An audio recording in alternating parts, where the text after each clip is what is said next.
শিক্ষিকা ও ছাত্রের মজার সংলাপ। আজ ক্লাসে সবাই মনোযোগ দেবে, কেউ ফাঁকি দেবে না। ম্যাম, আপনি বলেছিলেন মনোযোগ দিতে, তাই আমরা মনোযোগ দিয়ে ফাঁকি দেব। তোমাদের বুদ্ধি দেখলে তো আমার চোখে জল এসে যায়।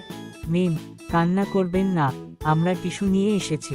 টিস্যু না এনে যদি বই খাতা আনতে, তাহলে হয়তো পরীক্ষায় পাস করতে। ম্যাম, পড়াশোনা করে তো সবাই পাশ করে, আমরা চ্যালেঞ্জ নিয়ে পাস করতে চাই। বাহ, চ্যালেঞ্জ নিয়ে যদি একবার ভালো মার্কস আনতে পারো, তাহলে আমি নিজেই তোমাদের খাওয়াবো।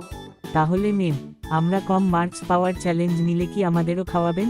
না, তখন তোকে শুধু বই খাওয়াবো।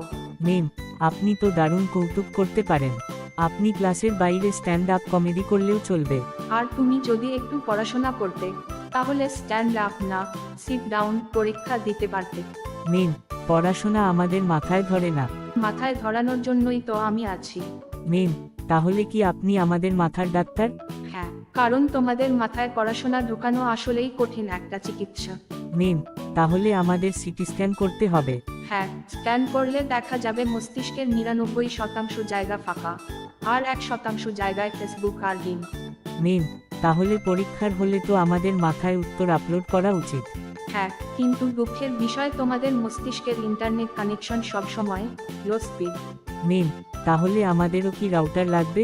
হ্যাঁ, লাগবে, তবে সেটা হবে বই আর মনোযোগ। ওহ, তাহলে তো এবার আপগ্রেড করতে হবে। সেটাই তো আমি শুরু থেকে বলছি। এবার পড়তে বসো। ছাত্র মাথা চুলকাতে চুলকাতে বই খুলে বসে, আর শিক্ষিকা মুচকি এসে ক্লাস চালিয়ে যান।